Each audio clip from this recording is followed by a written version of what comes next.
Hello class, welcome to my YouTube channel geography एकदम में आपका बहुत बहुत स्वागत है। मैं हूँ आपकी टीचर रश्मि सिंह और आज मोस्ट इम्पॉर्टेंट टॉपिक लेके आई हूँ। आपकी नवमी और दशहरा की छुट्टियाँ आप खत्म हो चुकी हैं। अब स्टार्ट कर लेते हैं, पढ़ाई फिर से स्टार्ट करते हैं। जैसे कि आपको पता है कि पीसीएस के जैसे मैंने बताया था 8 दिसंबर और 15 दिसंबर, तो डिसाइड हो गया कि 7 या 8 दिसंबर को एग्ज़ाम रहेगा 2 दिन। लेकिन अभी फाइनली नोटिफिकेशन नहीं आया है, लेकिन आप मान के चलिए कि दिसंबर में ही आपका एग्ज़ाम होना है। ठीक है, इसलिए तैयारी बिल्कुल लूज नहीं करनी है, लगातार तैयारी रखनी है और दिसंबर में आपके सभी एग्ज़ाम पढ़ेंगे। ठीक है, फाइनली दिसंबर में आपके सारे एग्ज़ाम पढ़ने वाले हैं, तो लगातार पढ़ाई करती रहनी है। तो आज हमारा टॉपिक क्या होगा? आज बहुत मोस्ट इम्पॉर्टेंट टॉपिक हम लेके आए हैं, ओशियन करेंट्स एंड सैलिनिटी। ठीक है, महासागरीय जलधाराएं और लवणता, इससे काफ़ी क्वेश्चन आते हैं। तो आज मैंने मोस्ट इम्पॉर्टेंट टॉपिक लिया हुआ है। ठीक है, अभी बीच में एक्चुअली मेरी तबीयत ठीक नहीं थी, फीवर था, कोल्ड था, तो उस चक्कर में एक तो अभी एक नवमी और दशहरा की छुट्टियां भी पड़ गई थी, तो उस टाइम पे क्लास नहीं ले पाए थे। तो आज संडे है, लेकिन फिर भी अब क्लास लेते हैं, डिले नहीं करते हैं, ज़्यादा छुट्टियां नहीं करते, क्योंकि अपने पास कितना टाइम है। ठीक है, 1 महीने ही 27 अक्टूबर को होने वाला था, बस 1 महीने ही तो डिले हुआ है। ठीक है, तो लगातार आपको तैयारी रखनी है। हाँ, जिसका ऐसा था कि प्री की तैयारी पूरी नहीं हो पाई थी, तो वो उसे एक अच्छा गोल्डन चांस मिल गया कि वो अपना फिर से रिवीजन कर ले और ये सुनिश्चित कर ले कि उसका प्री इस बार क्लियर हो जाना है। ठीक है, चलो हम क्वेश्चन लगा लेते हैं बच्चे। और आप लोगों की पढ़ाई कैसी चल रही है? आप लोग अच्छे से क्लास देखिए। हाँ, आपको अच्छी लग रही है तो शेयर भी कीजिए, सब्सक्राइब कीजिए। हाँ, और काफ़ी बच्चों को भी जोड़िए, हाँ, जिससे उनको भी लाभ मिल सके, अच्छे से पढ़ सके, क्योंकि मैपिंग हर कोई नहीं कराता है। और मैं हमेशा क्वेश्चन लेके आती हूँ, उसके साथ मैप भी लेके आती हूँ। कोशिश करती हूँ कि उस क्वेश्चन में मैप भी दिखाया जाए। अभी क्योंकि हमें जुकाम हो रहा है काफ़ी देर से, तो आवाज़ आपको थोड़ी हमारी डिफरेंट लगेगी। हाँ, अब लगा लेते हैं क्वेश्चन। आज का बस सब क्वेश्चन लगा ले रहे हैं बच्चे। हाँ ठीक है, ये हो गया। आज का टॉपिक क्या है? ओशियन करंट्स एंड सैलिनिटी, महासागरीय धाराएं तथा लवणता। ठीक है, ये मोस्ट इंपॉर्टेंट टॉपिक है और ये क्वेश्चन पूछे जाते हैं। Back year short question paper आप देख लीजिएगा घटना चक्र के, उसमें आपको जरूर कोई भी ऐसा ईयर रहा होगा जिसमें इसमें क्वेश्चन ना आया हो। ठीक है, तो सैलिनिटी और महासागरीय धारा, इनसे क्वेश्चन जरूर आते हैं। तो आज का पहला क्वेश्चन देख लेते हैं। उससे पहले हम कुछ बेसिक समझ लेते हैं, उसके लिए मैंने नोट्स बनाए हुए हैं। आप लोगों को थोड़ा बेसिक समझिए, जिससे हाँ, जो पढ़ चुके उसके लिए नहीं, बाकी ये तो क्लास उन्हीं के लिए है। कुछ जो रिवीजन कर रहे हैं, बेसिक से तो बाद में हम पढ़ाएंगे, क्योंकि क्वेश्चन आंसर करा रहे हैं हम, मोस्ट हमारा है इसको रिवीजन कराना है। लेकिन फिर भी जो कुछ बच्चे ऐसे भी जुड़ते हैं जिन्होंने ज्योग्राफी इतनी नहीं पढ़ी है, तो उनके लिए हम थोड़ा बता देते हैं। महासागरीय धाराएं क्या है? सागरों में जल के निश्चित दिशा में प्रवाह होने की गति को धाराएं कहते हैं। सागरों में जल के निश्चित दिशा में, कोई जैसे कि नदियां होती हैं, उनमें धाराएं होती हैं, वो एक पर्टिकुलर दिशा में प्रवाहित होती है। ऐसी ही सागरों में भी धाराएं होती हैं, वो भी एक पर्टिकुलर दिशा में प्रवाहित होती हैं और गति करती हैं। उनको क्या कहते हैं? धाराएं कहते हैं। इनके कई कारक हैं कि ये क्यों एक दिशा से दूसरी दिशा में, एक जगह से दूसरी जगह में गति करती है। ठीक है, डेफिनेशन है, सागरों में जल के एक निश्चित दिशा में प्रवाहित होने की गति को धाराएं कहते हैं। पहला है कि इसमें धाराओं में भी है, जैसे ड्रिफ्ट है, करंट है, स्ट्रीम है। अलग अलग है, बच्चे समझ नहीं पाते कि क्या ड्रिफ्ट का क्या है, करंट क्या होती है और स्ट्रीम क्या होती है।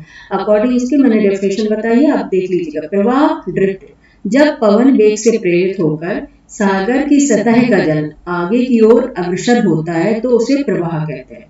ठीक है, जब पवन वेग से, जब हवा से सनातनी वेग हैं, विंड हैं, इनसे प्रेरित होकर सागर की सतह का जल आगे की ओर अग्रसर होता है तो उसे क्या कहते हैं? ड्रिफ्ट, प्रवाह कहते हैं। इसकी गति तथा सीमा निश्चित नहीं होती है। ठीक है, इसकी गति तथा सीमा निश्चित नहीं होती है, क्योंकि ये पवन से रिलेटेड होती हैं। जितनी हवा की कैपेसिटी होगी, उतने दूर तक ये जाएंगी। गति मंद होती है तथा केवल ऊपरी जल की ऊपरी जल ही गतिशील होता है। ठीक है, इसके नीचे वाला जल, सागर में जो जल होता है ये ऊपरी ही जल ही गतिशील होता है। बच्चे एक मिनट कॉल आ रही, इसको डिस्कनेक्ट कर देते हैं।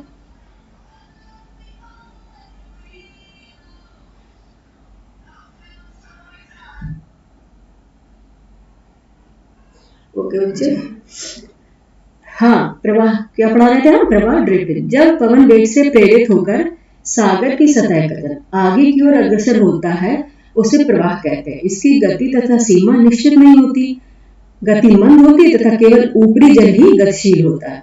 ऊपरी जल, सागर में जो जल होता है ना, ऊपरी सतह होती है, जैसे जैसे नीचे हम जाएंगे तो उसकी क्या डेंसिटी बढ़ती जाती है। ठीक है, और तो उस तरह से क्या होती है, जब पवन के वेग से जो अगर ड्रिफ्ट चलेगी, जो करंट चलेंगी, तो वो ऊपर ही सतह के चलती है, क्योंकि नीचे का जल डेंसिटी होती है तो नीचे का जल भारी होता है, तो वो उसे लेकर नहीं चल पाती है। ठीक है, इसके प्रमुख उदाहरण उत्तरी अटलांटिक प्रवाह, ठीक है, उत्तरी नॉर्थ अटलांटिक ड्रिफ्ट और दक्षिणी अटलांटिक प्रवाह, साउथ अटलांटिक ड्रिफ्ट, ये है। इसके आगे बाकी क्वेश्चन कराएंगे तो आप लोगों को समझ में आ जाएगा।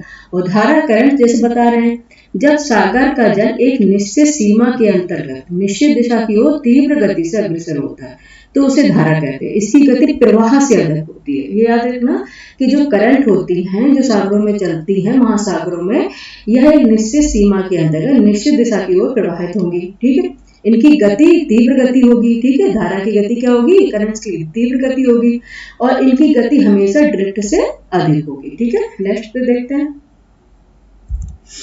एक और है विशाल धारा स्ट्रीम। जब सागर का अत्यधिक जल भूतल की नदियों के समान एक निश्चित दिशा में गतिशील होता है। ठीक है, जैसे कि मैंने अभी बताया कि जैसे नदियां होती है ना, उनमें भी धाराएं होती है, वो पर्टिकुलर दिशा में चलती है। ऐसे जब सागर का अत्यधिक जल भूतल की नदियों के समान एक निश्चित दिशा में गतिशील होता है तो उसे विशाल धारा कहते हैं। मतलब काफी ज्यादा अमाउंट में जब चलती है तो उसे विशाल धारा कहते हैं। इसकी गति प्रवाह तथा धारा से भी अधिक होती है। याद रखना, इनकी गति ड्रिफ्ट एंड करंट से भी अधिक होगी। और जैसे खाड़ी की धारा, ठीक है, खाड़ी की धारा एंड गल्फ स्ट्रीम, एंड देखो ये बताया गल्फ स्ट्रीम, खाड़ी की धारा इसका प्रमुख उदाहरण है। ठीक है, स्ट्रीम सबसे ज्यादा होगी किससे, ड्रिफ्ट से भी और करंट से भी। ठीक है, स्ट्रीम जो होगी, ये आपको समझ में आ गया, क्योंकि कई बार स्ट्रीम लिखा होता है, कई बार ड्रिफ्ट लिखा होता है और कई बार करंट से, तो बच्चे कंफ्यूज हो जाते हैं। तो अकॉर्डिंग इनकी कैपेसिटी के इनके नाम दिए गए हैं। ठीक है, अब चलते हैं क्वेश्चन पे। क्वेश्चन नंबर फर्स्ट, निम्नलिखित कारकों पर विचार कीजिए। ठीक है, निम्नलिखित कारकों पर विचार करना है। फर्स्ट है इधर फर्स्ट होगा बेटा, टाइपिंग में थोड़ा हो गया। फर्स्ट है पृथ्वी का आवर्तन, रोटेशन, परिभ्रमण, इसे परिभ्रमण भी बोलते हैं, वायु दाब और हवा सेकंड। थर्ड है महासागरीय जल का घनत्व। फोर्थ है पृथ्वी का परिक्रमण, रेवोल्यूशन। ठीक है, उपयुक्त में से कौन से कारक महासागरीय धाराओं को प्रभावित करते हैं? ऑप्शन है केवल 1 और 2, ऑप्शन बी 1, 2 और 3, ऑप्शन सी 1 और 4, ऑप्शन डी 2, 3 और 4। क्या आंसर होगा इसका, बताइए बच्चे, क्या आंसर होगा? आंसर हो जाएगा ए, 2 और 3। ठीक है, ये हो जाएगा पृथ्वी का आवर्तन, रोटेशन, परिभ्रमण, 2 वायु दाब और हवा, और 3 महासागरीय जल का घनत्व। पर परिक्रमण नहीं होगा। ठीक है, तो आंसर क्या हो जाएगा, 1, 2 एंड 3। आंसर हो गया बी। ठीक है, अब इसे थोड़ा समझ लेते हैं। महासागरों में धाराओं की उत्पत्ति कई कारकों के समृद्ध प्रभाव के फलस्वरूप संभव होती है।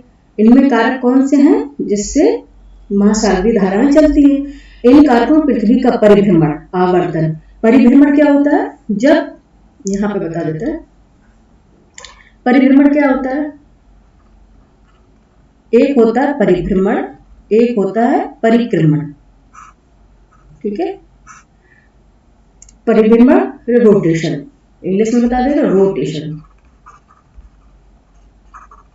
ठीक है, रोटेशन।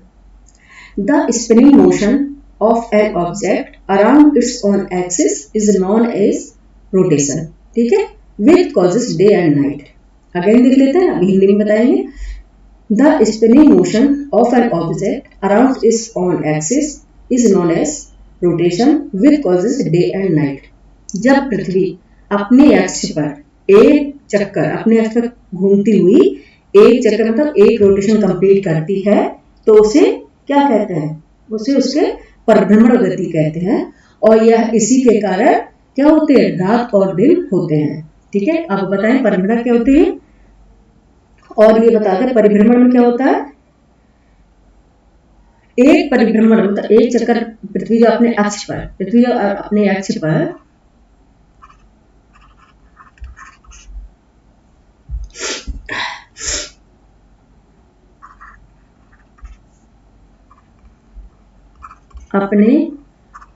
अक्ष पर कैसे बोलते? पूर्व से पश्चिम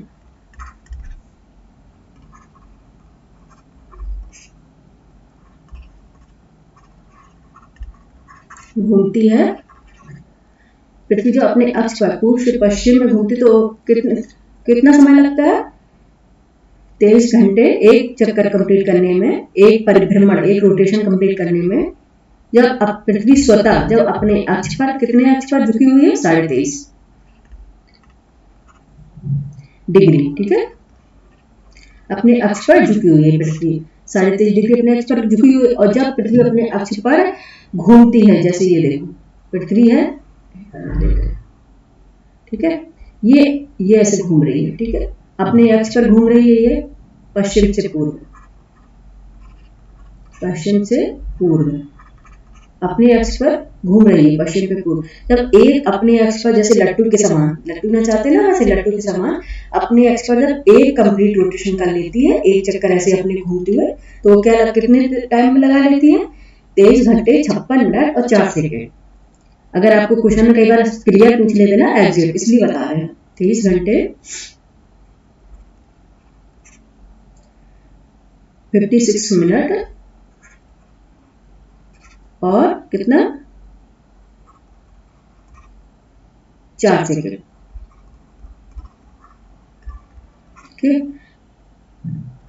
लगभग कितना?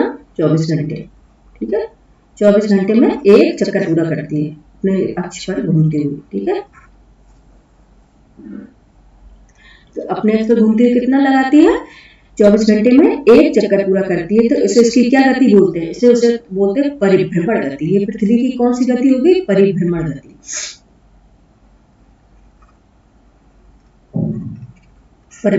परिभ्रमण गति, रोटेशन उसे बोलते हैं, अर्थ का रोटेशन। ठीक है, और दूसरी क्या है? एक होता है रोटेशन, आप समझ गए। एक होता है परिक्रमण, जैसे कि नाम से दिखाया गया परिक्रमण। ठीक है, परिभ्रमण अपने स्वतः अपने भ्रमण करना। ठीक है, और परिक्रमा करना। ठीक है, परिक्रमा करना। हम लोग इस मंदिर में जाते हैं, जो स्टैचू मूर्तियां होती हैं हाँ भगवान की, तो हम उनके आसपास क्या करते हैं? परिक्रमा करते हैं। तो उसको बोलते हैं हम क्या? रेवोल्यूशन, यानी परिक्रमण। क्या बोलते हैं? रेवोल्यूशन। एक मिनट अच्छे से रख लेते हैं इसे, सही से बैठना पड़ेगा। Revolution,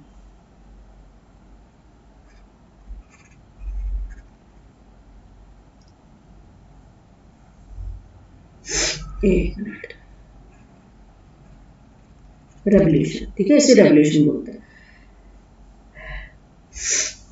the orbital motion of one things around another object is known as revolution, which causes the season and length of year.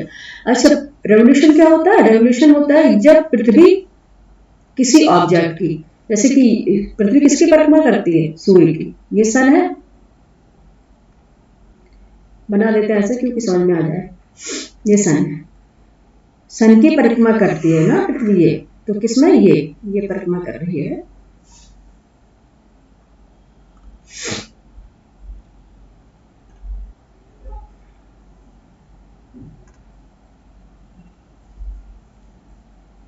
ये सन की परिक्रमा करती है ना पृथ्वी। ठीक है, जैसे ये अर्थ होगी पेन ना बड़ा दिक्कत करता है।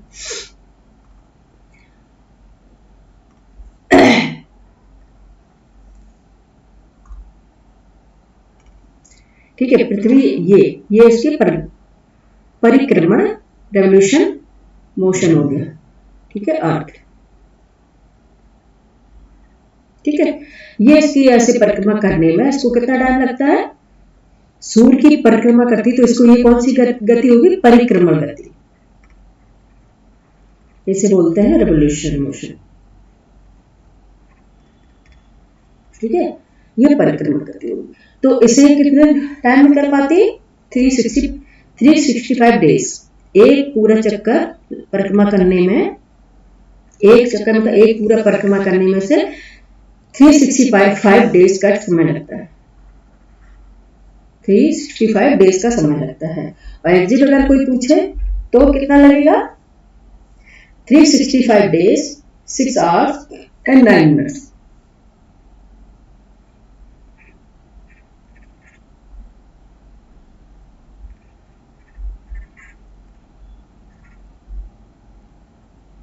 Six hours. एक मिनट।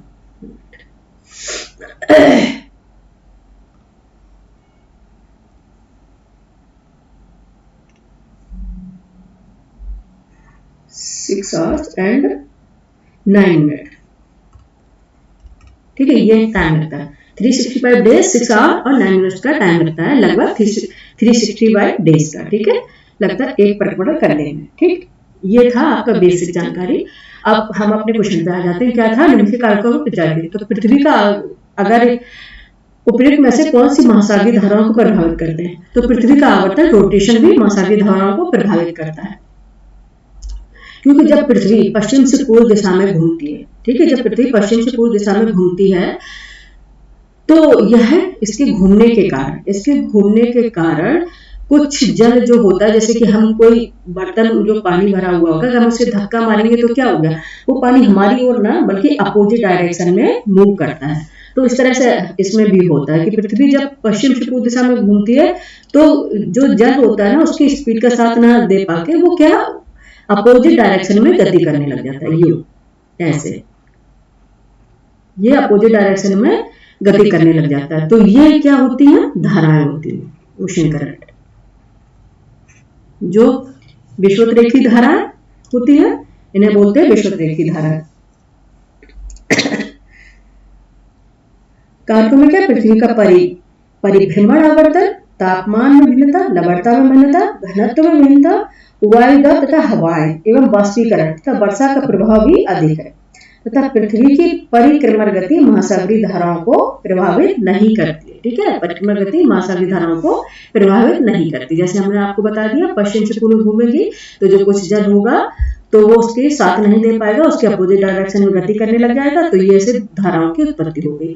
और वायुदाब में क्या होगा? जहां वायुदाब उच्च वायुदाब होगा और जहां पे हाई मतलब प्रेशर होगा तो ये क्या होगा? यहाँ प्रेशर कम वायुदाब से और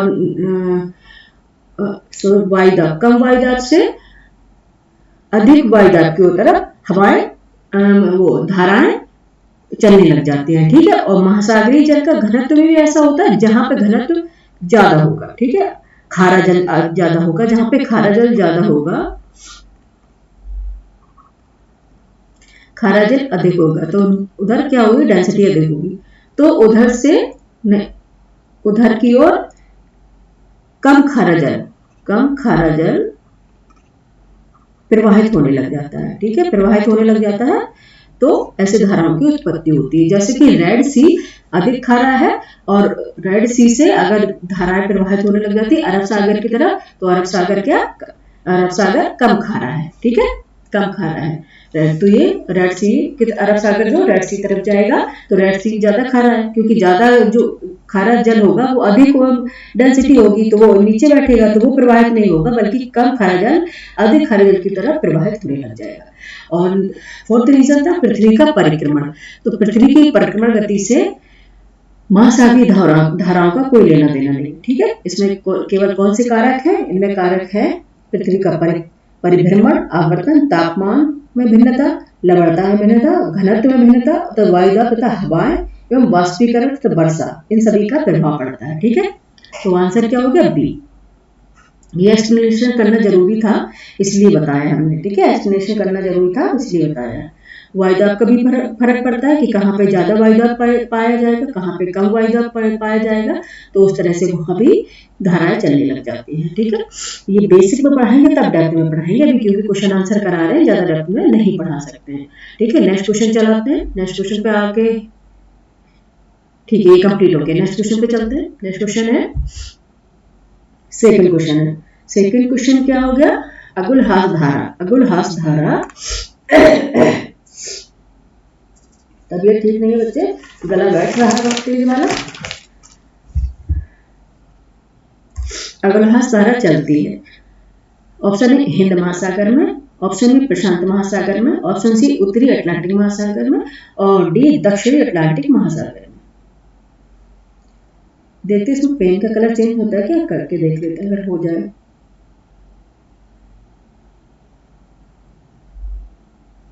पेन का कलर चेंज नहीं होता है क्या? ये रेड है, ब्लैक है, ब्लू है, ये वाला देख लेते हैं। अच्छा, ठीक है, अगुलहास धारा चलती है हिंद महासागर में, बी प्रशांत महासागर में, सी उत्तरी अटलांटिक महासागर में, डी दक्षिणी अटलांटिक महासागर में। ठीक है,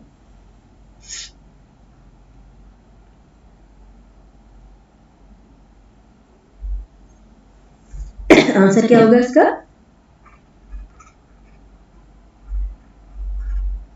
दक्षिणी अटलांटिक महासागर में। आंसर क्या होगा इसका? अगुलहास धारा कहाँ चलती है बताइए? आंसर हो गया ए। ठीक है, मैप भी लगा है, मैप में भी दिखा देंगे हम। आंसर हो गया ए, मैप देखा, क्योंकि मैप लगाया है हमने धाराओं का, ये हमने ऑनलाइन डाउनलोड किया है। इसमें हम अपनी कॉपीराइट होने का दावा नहीं करते हैं, ये ऑनलाइन बच्चों को समझाने के लिए ही डाउनलोड किया है। ठीक है, तो देख लेते हैं। अगुलहास धारा हिंद महासागर में चलती है। देखो ये है अगुलहास करंट। ठीक है, ये हिंद महासागर है ना, यहाँ पे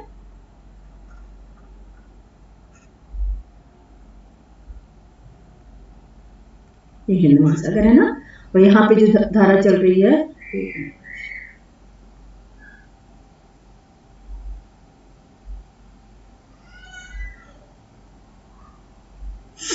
ये है अगुलहास। ठीक है, अगुलहास धारा दक्षिणी हिंद महासागर में प्रवाहित होने वाली, दक्षिणी हिंद महासागर में, देखो यहाँ पे आएगी, यहाँ प्रवाहित होगी हिंद महासागर में, दक्षिणी हिंद महासागर में प्रवाहित होने वाली गर्म जलधारा है। जैसे कि दिखाया है वार्म करंट है, रेड से दिखाया वार्म करंट है, और ब्लू से दिखाया है कोल्ड करंट है। तो ये रेड दिख रही है ना, रेड दिख रही है ना, तो ये क्या है? वार्म करंट है। ठीक है, करंट दो प्रकार की होती है, धाराएं हमेशा दो प्रकार की होती है। यहाँ पर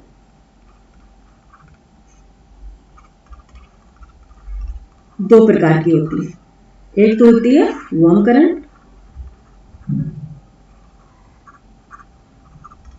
एंड सेकंड होती है, सेकंड कौन सी होती है? Cold current. ठीक है, धाराएं दो प्रकार की होती है, वार्म करंट होती है, एक कोल्ड करंट होती है। इनका रीजन क्या होता है? जो देखो विषुवत रेखा होती है ना, यहाँ पे टेम्परेचर हाई रहता है। ठीक है, तो यहाँ से जो धाराएं ध्रुवों की ओर चलेंगी, यहाँ से जो धाराएं ध्रुवों की ओर जाएंगी ऐसे, ठीक है, जो ध्रुवों की ओर जाएंगी तो वो कैसी होगी? धारा गर्म होगी। और जो ध्रुवों से विषुवत रेखाओं की ओर आएंगी, वो धाराएं जो ध्रुवों से विषुवत रेखा की तरफ आएंगी, तो वो धाराएं कैसी होंगी? कोल्ड होगी। ये हमेशा याद रखना कि जो धाराएं विषुवत रेखा से ध्रुवों पोल रीजन की तरफ जाएंगी तो वो गर्म होगी, क्योंकि वो गर्म रीजन से जा रही है, और जो ध्रुवों से विषुवत रेखा की तरफ आ रही है तो वो कोल्ड होगी, क्योंकि वो ठंडी रीजन से, कोल्ड रीजन से आ रही है। ठीक है, इनका काम क्या होता है? अर्थ में टेम्परेचर का संतुलन, तापमान का संतुलन बनाए रखना। ठीक है, इनका काम होता है, क्योंकि जहां पे बहुत ठंड होती है तो विषुवत रेखा की धारा वहां जाके वहां का टेम्परेचर कंट्रोल कर लेती है, और जहां पे बहुत ज्यादा ठंड गर्मी होती है तो वहां से ठंडी धारा आ जाती है, तो वहां पे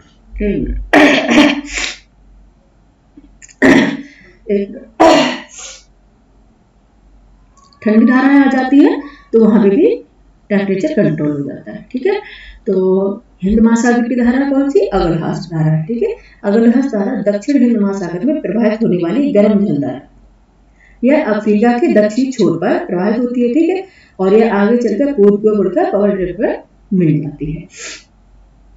अगलहास धारा ये दिखा दी अगलहास, ये मोजाम्बिक भी है, मोजाम्बिक करंट से होकर चलती है। यहाँ पे ये है ना, ये रीजन जो यहाँ पे ये मोजाम्बिक चैनल है यहाँ पे, यहाँ। ठीक है, मोजाम्बिक ये साउथ अफ्रीका का मोजाम्बिक है, ये मेडागास्कर के लिए जो चैनल पड़ती है ये मोजाम्बिक चैनल, इससे होकर जो धारा जा रही है ना, देखो अगलहास धारा मोजाम्बिक चैनल से, और इसे ये इधर चलती है मेडागास्कर के, देखो मेडागास्कर के क्या हो गया, ईस्ट में होकर जो चल रही हो मोजाम्बिक धारा है, ये भी हिंद महासागर की धारा है।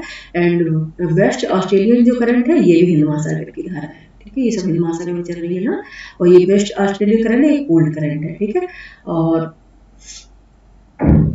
ये साउथ इक्वेटोरियल करंट है जो चल रही है, और इक्वेटोरियल काउंटर करंट है जो भी बताई थी। ये कैसे उत्पन्न होती है?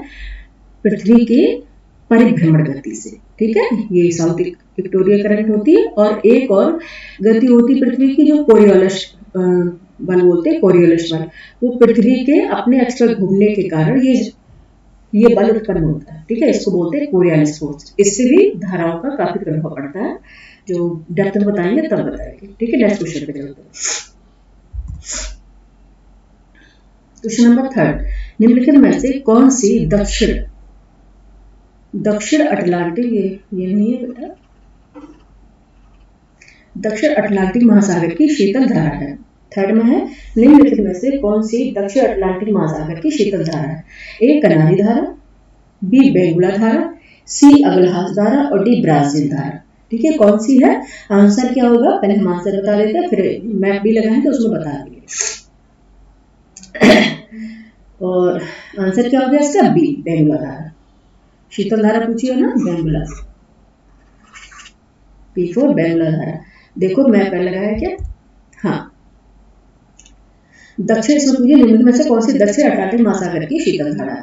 तो दक्षिण अटलांटिक महासागर की जो शीतल धारा कोल्ड करंट है वो कौन सी? बेंगुला। ये देखो, ये अटलांटिक महासागर है, एस शेप में है, ऐसे बता रही है, एस शेप में है ना, ये अटलांटिक महासागर है। और यहाँ ये हो गया नॉर्थ, ये साउथ अटलांटिक का।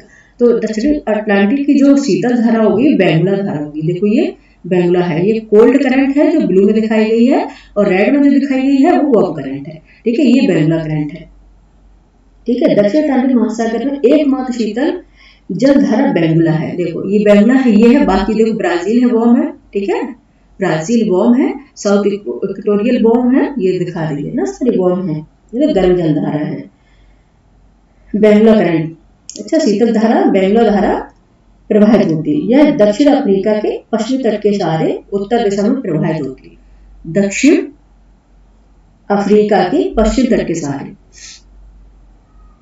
ये दक्षिण अफ्रीका है, यहाँ पे साउथ अफ्रीका, इसके पश्चिम तट के सहारे, ये पश्चिम है ना इसका, ये पश्चिम है, के सहारे उत्तर दिशा में प्रवाहित होती है। ठीक है, उत्तर दिशा में प्रवाहित होती है। ये देखो उत्तर दिशा की ओर जा रही है ना, देखो ये उत्तर दिशा की ओर फिर प्रवाहित होती है।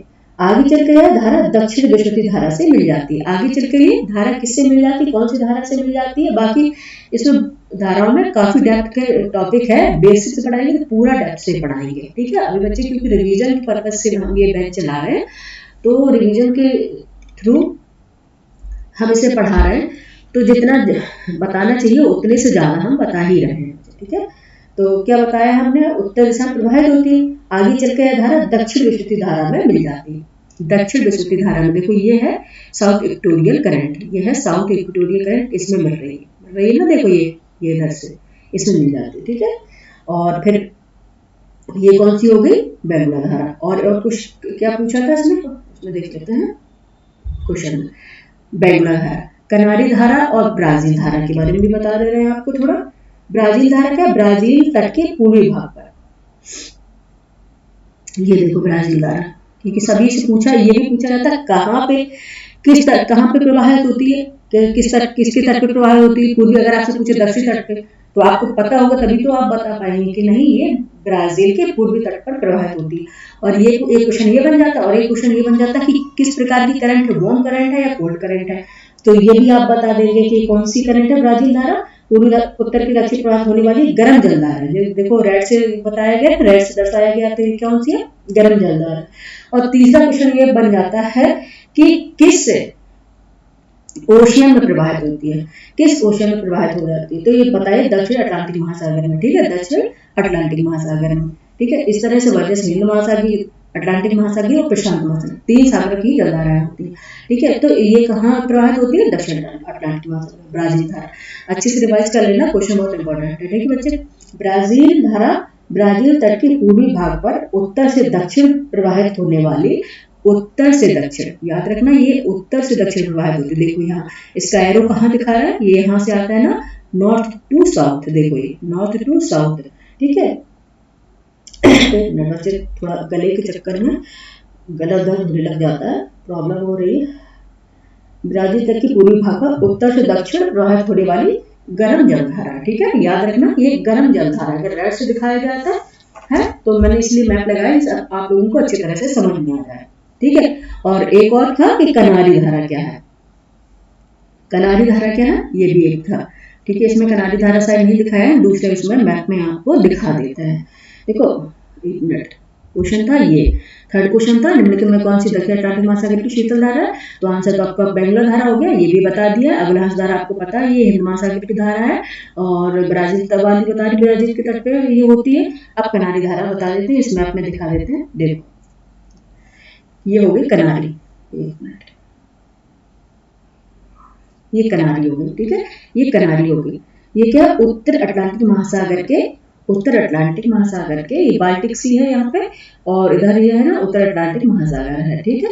कौन है, नॉर्थ अटलांटिक ओशियन।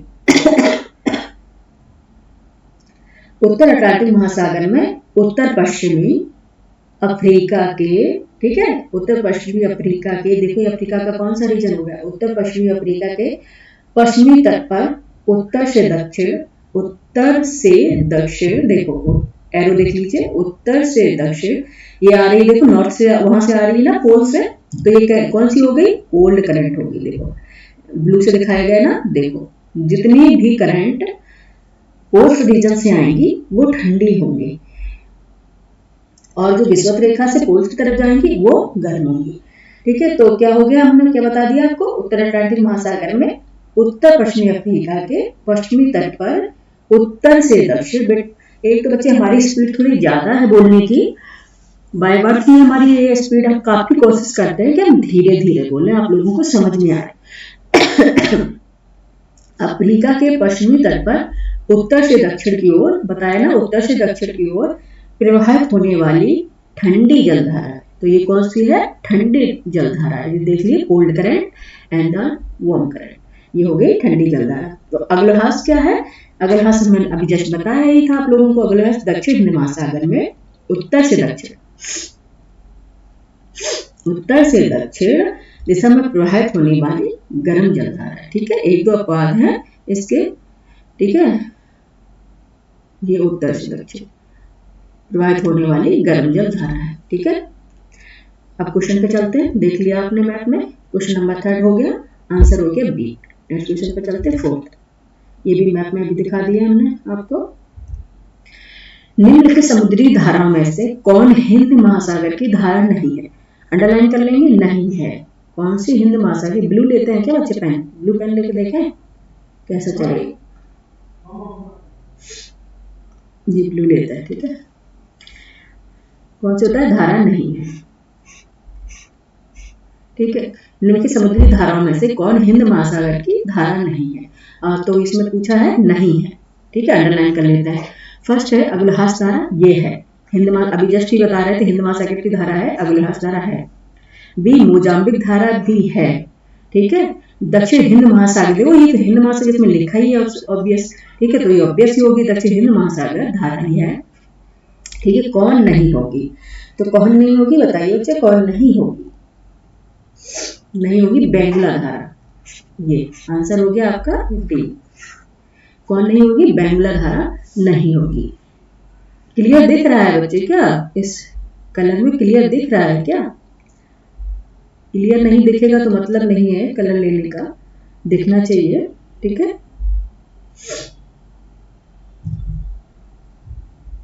ऐसा कोई अच्छा कलर भी नहीं दिख रहा है जो क्लियर दिखे, रेड ही सही रहेगा। बैंगुला धारा, ठीक है, तो डी हो गई है। ठीक है, आंसर क्या हो गया इसका? डी।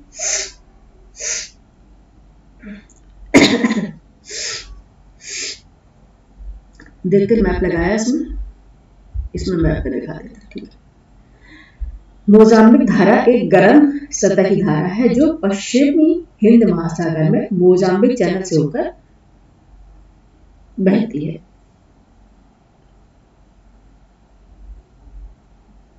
यहाँ देखो मोजाम्बिक दिखाई नहीं है, दूसरे मैप में देख लेते हैं। ये देखो ये मोजाम्बिक चैनल से बहती है ना, मोजाम्बिक चैनल ये बताया यहाँ से, ओके, ये आ रही है ना, ये मोजाम्बिक चैनल से होती बहती है। कौन सी है? हिंद महासागर से होकर बहती मोजाम्बिक धारा है। ठीक है, हिंद महासागर के दक्षिण में 40 डिग्री से 45 दक्षिणी अक्षांशों पर हिंद महासागर पर दक्षिण हिंद महासागर धारा बहती है। ठीक है, दक्षिण हिंद महासागर ही बताइए कहाँ पे बहती है? दक्षिण हिंद महासागर, साउथ इक्वेटोरियल करंट बहती है 40 से 45 दक्षिणी अक्षांश के लिए। ठीक है, ये देखो मोजाम्बिक हो गई, ये कन्हाश हो गई, इक्वेटोरियल काउंटर हो गई, नॉर्थ इक्वेटोरियल हो गई, साउथ इक्वेटोरियल ये है। साउथ इक्वेटोरियल कौन सी है? दक्षिण हिंद महासागर, साउथ इक्वेटोरियल करंट ये है। ठीक है, वेस्ट ऑस्ट्रेलिया जो है ये भी, ये साउथ इंडियन, देखो ये देखिए साउथ, सॉरी वहां गलत होता है, यहाँ है साउथ इंडियन, वो इक्वेटोरियल है। इसमें पूछी है दक्षिण हिंद महासागर की धारा, तो ये है साउथ इंडियन।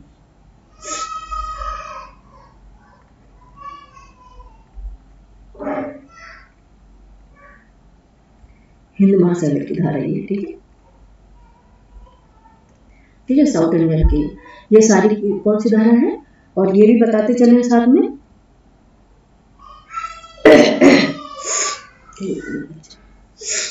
मोजाम्बिक कौन सी है? ये दिखाई ना, गर्म है, अगलहास भी गर्म है। ठीक है, वेस्ट ऑस्ट्रेलियन है, ये ठंडी जलधारा है। ठीक है, और दक्षिण में 40 से 45 दक्षिण अक्षांश पर बहती है महासागर धारा, ये दिखाई है। ठीक है, आपको शर्त चलते हैं, देख लिया मैप में। गला बहुत प्रॉब्लम कर रहा है।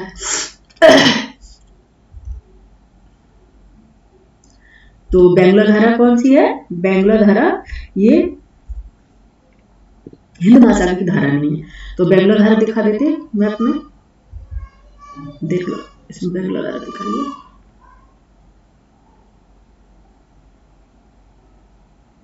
ब्राजील है, ये है बैंगुला धारा, ये बता दिए ना जस्ट, बैंगुला करंट ये क्या है? कोल्ड करंट है, और ये अफ्रीका के पश्चिम तट पर बहती है, ये साउथ टू नॉर्थ दिशा में। ठीक है, ये बैंगुला करंट है, ये कहाँ की है?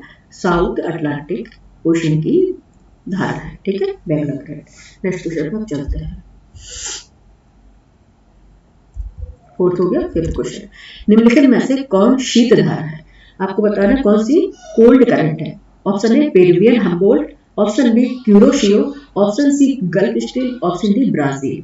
आपको बताना है कौन सी शीत धारा है। आंसर हो जाएगा ए, पेरुवियन, इसी को हम्बोल्ट भी बोलते हैं, पेरुवियन को ही हम्बोल्ट बोलते हैं। अच्छा, पहले एक्सप्लेनेशन देख लेते हैं, उसके बाद हम मैप में देख लेंगे। पेरुवियन धारा का संबंध दक्षिण पूर्वी प्रशांत महासागर से है। ठीक है, ये कौन सी प्रशांत महासागर की धारा है? पेरुवियन हम्बोल्ट धारा। ठीक है, पेरुवियन धारा को हम्बोल्ट धारा भी कहते हैं। यह दक्षिणी अमेरिका महाद्वीप के पश्चिमी तट के सहारे प्रवाहित होने वाली ठंडी जलधारा है। ठंडी जलधारा है, देख लेते हैं। ये है, देखो मैप लगाया, ये है पेरुवियन, इसे बोलते हैं पेरुवियन, ये पेरू की जलधारा। ठीक है, पेरुवियन पेरू जलधारा, और इसी को हम बोलते हैं हम्बोल्ट। हम्बोल्ट बोलते हैं। पेरुवियन धारा का संबंध दक्षिण पूर्वी प्रशांत महासागर से है, ये प्रशांत महासागर है, प्रशांत ओशन करंट है। ये देखो north Pacific current, Pacific ocean है, उसकी धारा है पेरुवियन धारा, पेरू की जलधारा, या फिर इसे हम्बोल्ट करंट बोलते हैं। और यह है कहाँ पे प्रवाहित होती है? यह दक्षिणी अमेरिका, ये देखो साउथ अमेरिका है, साउथ अमेरिका।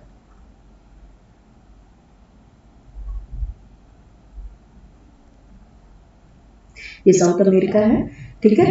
दक्षिण महाद्वीप के पश्चिमी तट, ये पश्चिमी तट है इसका, ठीक है।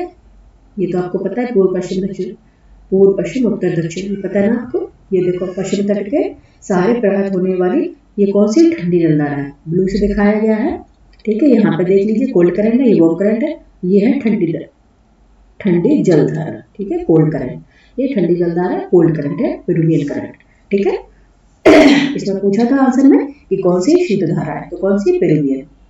बाकी कौन सी है, एक बताई थी आप, एक और ऑप्शन में था, ऑप्शन बी क्यूरोशियो। क्यूरोशियो धारा है वो कोल्ड नहीं है, क्यूरोशियो कोल्ड नहीं है, ये ठंडी जलधारा है। देखो ध्रुवों से आ रही है क्यूरोशियो, ये नहीं, ये क्यूरोशियो, ये ओयोशियो है, ये क्यूरोशियो है, ठीक है। इसमें क्यूरोशियो गर्म है, ये देखो दिखा रहे हैं ना रेड से, ये गर्म है, गर्म जलधारा है। दो जो जापान के यहाँ बहती है क्यूरोशियो, और ये ओयोशियो है जापान तट पर, ये ओयोशियो है, ठीक है, ये ओयोशियो है। तो ये ठंडी है, याद रखना। एक अगर क्यूरोशियो के लगा हुआ है, क्यूरोशियो तो गर्म होगी, ओयोशियो है ये ठंडी है, ठीक है, ये ठंडी जलधारा है, ठीक है। और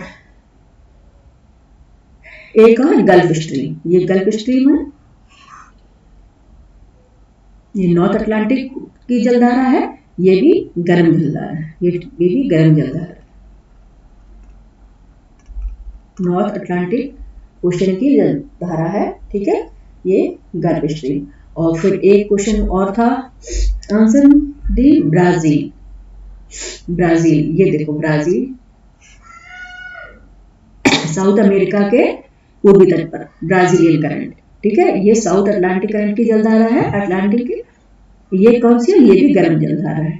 तो उसमें पूछा गया था ठंडी कौन, ठंडी केवल एक थी, पेरुवियन ओशन करंट, ठंडी केवल एक थी, पेरुवियन ओशन करंट है, ठीक है। और बाकी ब्राजील की ये देखो गर्म जलधारा है, जो नॉर्थ साउथ अटलांटिक की जलधारा है और साउथ अमेरिका के पूर्वी तट पर प्रवाहित होती है।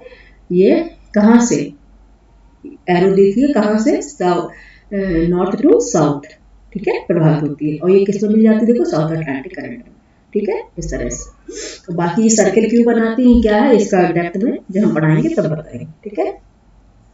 ये होगा एक्सप्लेनेशन। आप चलते क्वेश्चन पे, क्वेश्चन था ये, ठीक है। इसमें पूछा गया था कौन सी शीत है, ओनली हमबोल्ट है, बाकी ये गर्म है, ये गर्म है, ये भी गर्म है, और ये भी गर्म है, ये सभी गर्म जलधारा है। बाकी एक ये शीत जलधारा कौन सी, पेरुवियन, इसे पेरू जलधारा भी बोलते हैं। और कहाँ पे, पेरू की तरफ, पेरू है जानते हो ना, इसे पेरू इसका नाम क्यों पड़ा है, जलधाराओं का नाम जिस क्षेत्र में प्रवाहित होती है उन्हीं के नाम पे उनका नाम हो जाता है। देखो हिंद महासागर की, हिंद महासागर होती है ना, साउथ हिंद महासागर की धारा है, पेरुवियन के तट पे बह रही है तो पेरुवियन धारा है, ब्राजील के तट पे तो ब्राजीलियन जलधारा है, ठीक है। और मोजाम्बिक चैनल से होकर बड़ी मोजाम्बिक जलधारा है, ठीक है। उनके रीजन जहां से वो प्रवाहित हो रही है जिस क्षेत्र से, उन्हीं के नाम से उनका नामकरण कर दिया जाता है, ठीक है। अब चलते हैं नेक्स्ट क्वेश्चन पे, क्वेश्चन नंबर 6, निम्नलिखित में से किसका सुमेल नहीं है, कौन है जो मैच नहीं करता, अंडरलाइन कर लेते हैं, नहीं पूछा है, ठीक है, अंडरलाइन कर लेते हैं, नहीं पूछा है, कौन सा है जो सुमेल नहीं करता है। पहला है ब्राजील धारा, दक्षिण अटलांटिक महासागर, हमबोल्ट धारा उत्तरी प्रशांत महासागर, एंड सी गल्फ स्ट्रीम उत्तरी अटलांटिक महासागर, एंड डी अग्रहास धारा हिंद महासागर। आपको बताना है कौन इसमें मैच नहीं है, ठीक है, कौन इसमें मैच नहीं कर रहा है, नहीं कर रहा है। बाकी इसमें बताया कि 3 तो मैच हो गया और एक होगा जो मैच नहीं होगा, वो बताना आपको। आंसर हो गया बी, आंसर हो गया बी हमबोल्ट धारा। अभी जस्ट बताया था हमबोल्ट धारा किसे बोलते हैं, पेरुवियन को ही हमबोल्ट धारा बोलते हैं। और ये इसमें बताया उत्तरी प्रशांत महासागर में, ये उत्तरी प्रशांत महासागर में कहाँ प्रवाहित होने लगी, अभी दिखा देते हैं आपको। नहीं, ओहो, ये 6, ये पेरुवियन, इसमें बता रहे हैं ना कि उत्तरी प्रशांत महासागर, बता रहे हैं कि हम बोलते हैं उत्तरी प्रशांत महासागर। हमबोल्ट उत्तरी प्रशांत महासागर में नहीं प्रवाहित होती है। ये प्रशांत महासागर का ये उत्तरी रीजन है, साउथ रीजन है, ठीक है। ये कहाँ प्रवाहित होती है? साउथ में, ठीक है, जैसे कि अभी बताया है आपको, जस्ट पीछे देख लीजिए, अभी जस्ट बताया है हमने आप लोगों को, ठीक है। यह दक्षिण अमेरिका महाद्वीप के पश्चिमी तट के सहारे प्रवाहित होने वाली ठंडी जलधारा है। पेरुविल धारा को ही क्या बोलते हैं? हमबोल्ट। यह दक्षिण पूर्वी प्रशांत महासागर से पेरुविल धारा को हमबोल्ट धारा कहते हैं। यह दक्षिण अमेरिका महाद्वीप के पश्चिमी तट के सहारे प्रवाहित होती है, पश्चिमी तट के सहारे प्रवाहित होती है। उसमें बता रहे प्रशांत महासागर में, प्रशांत महासागर के दक्षिण में प्रवाहित होने वाली जलधारा है, ठीक है। और एक अब क्वेश्चन पे चलते, बाकी दिखाएंगे मैं, ठीक है। हमबोल्ट धारा उत्तरी प्रशांत महासागर में, दक्षिण प्रशांत महासागर में प्रवाहित होने वाली जलधारा है।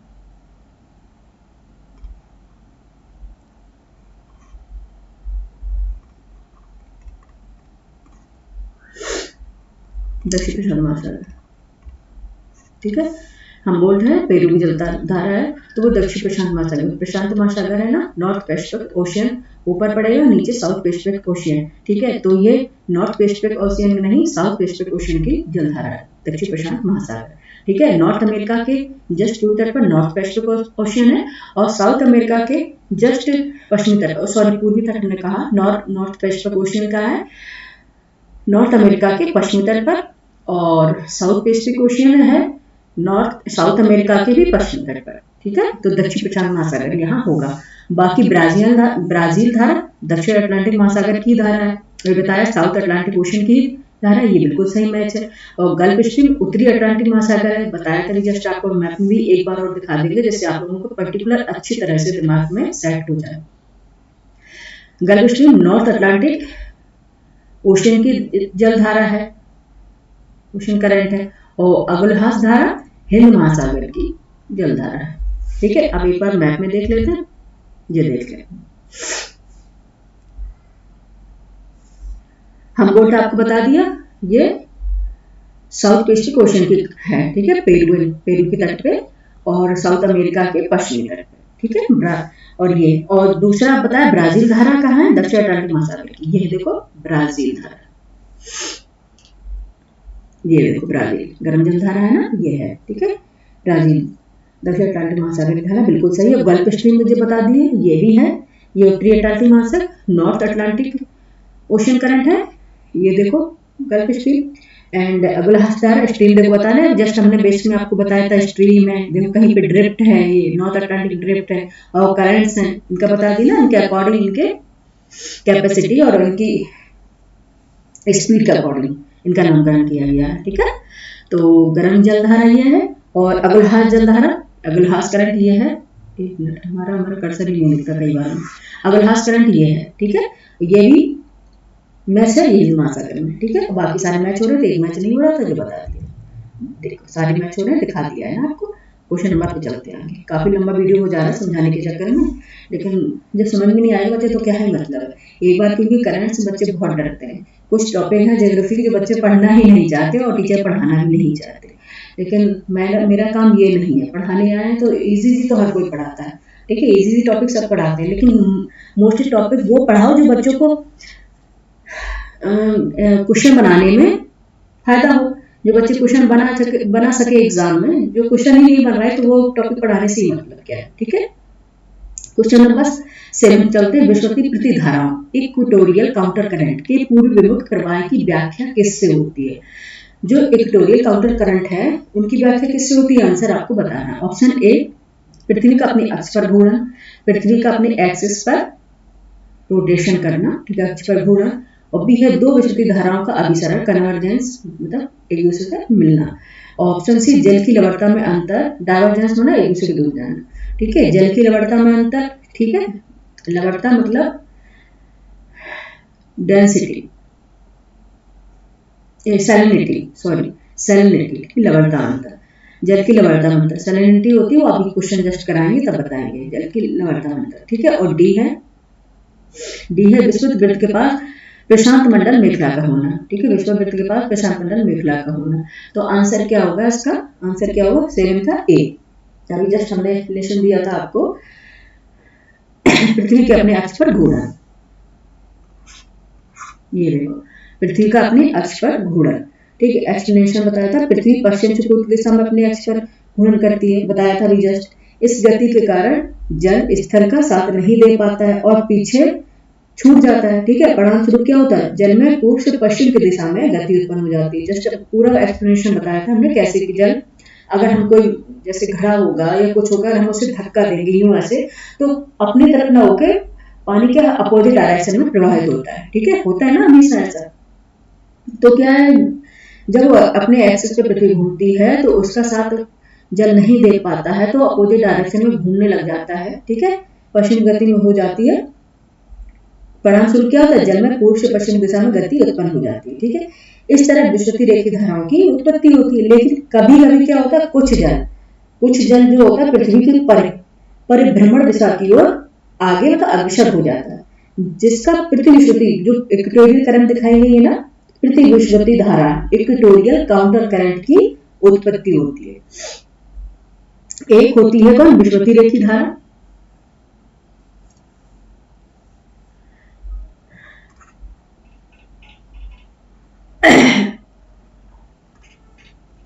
विश्वती रेखी धारा, ठीक है, और दूसरी होती है प्रति विश्वती रेखी, प्रति विषुवती रेखी धारा। इन दोनों की उत्पत्ति पृथ्वी के अपने अक्ष पर घूर्णन के फलस्वरूप होती है। पृथ्वी के रोटेशन के फलस्वरूप। ठीक है, ठीक है, पृथ्वी रोटेशन के फलस्वरूप होती है। क्योंकि अगर पृथ्वी यूं घूमती है, जस्ट बता दिया, बार बार एक्सप्लेनेशन करने की क्या जरूरत है। ये घूम रही है ना पश्चिम से पूर्व, पश्चिम से पूर्व।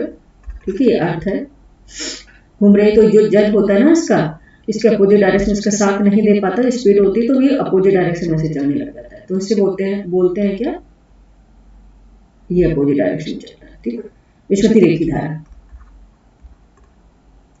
विश्वती रेखी धारा। ठीक है, इक्वेटोरियल काउंटर करंट। एंड कई बार और कुछ जो जल होता है जो इसका साथ आगे बढ़ जाएगा, तो उसे क्या बोलते हैं, प्रति विश्वती धारा। इसको बोल देंगे हम प्रति विश्वती धारा, प्रति विषुवती धारा। ठीक है, इक्वेटोरियल काउंटर करंट, इसे बोले प्रति विश्वती रेखी धारा, इक्वेटोरियल काउंटर करंट।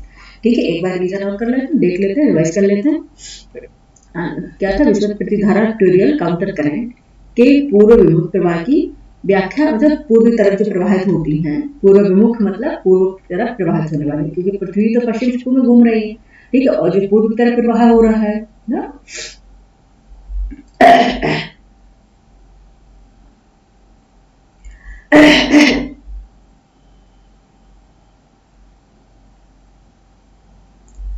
एक मिनट,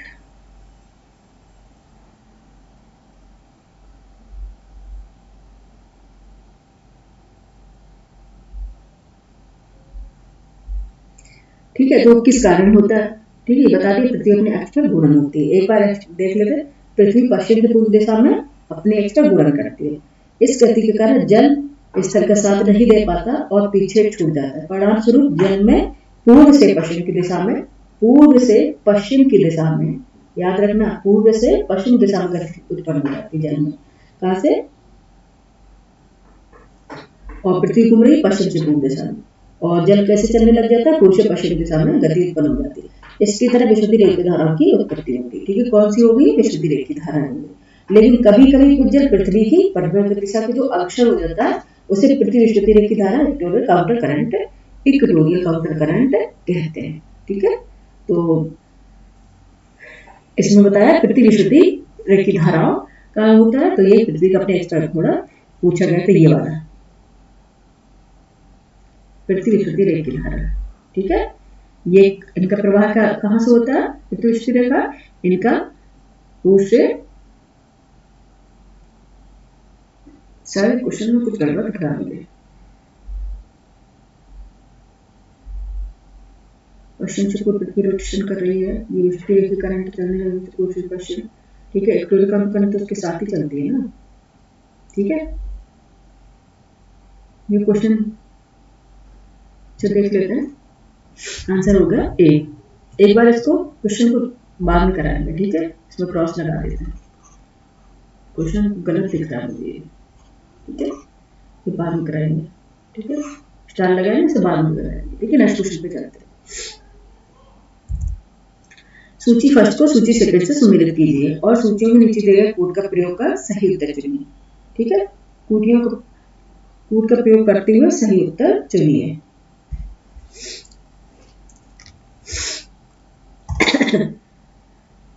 सूचियों में नीचे दिए गए कोड का प्रयोग कर सही उत्तर चुनिए, ठीक है। Option A Gulf Stream first प्रशांत महासागर, ऑप्शन बी पश्चिमी वायु प्रवाह सेकंड पश्चिमी वायु क्षेत्र के ऊपर पूरब की ओर चलने वाली धीमी धारा, ऑप्शन सी पेरू धारा हिंद महासागर, ऑप्शन डी पश्चिमी स्टारी धारा गर्म धारा, ठीक है। अब आपको मैच करना है, ठीक है, मैच करके फिर आंसर देना। सूची फर्स्ट को सूची से सुमेलित कीजिए, सूचियों के नीचे दिए गए कोड का प्रयोग कर सही उत्तर चुनना है, तो मैच कर लेते हैं पहले हम लोग। गल्फ स्ट्रीम क्या है, ए का 4, एक मिनट कर्सर की बार में देखने जा, ए का 4, ठीक है, ए का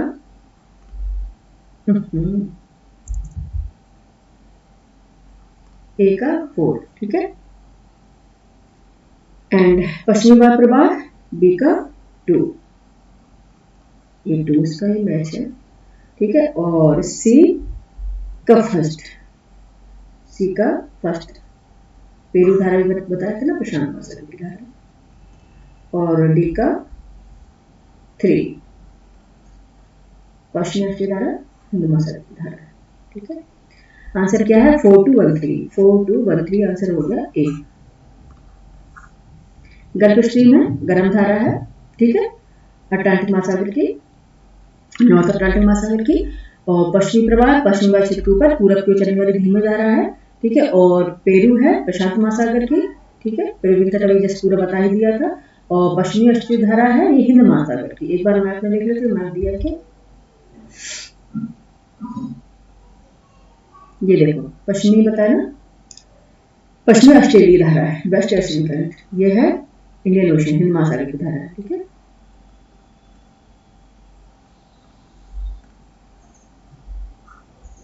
ये हिंद महासागर की धारा है, ठीक है, वेस्ट ओशियन करंट, ठीक है।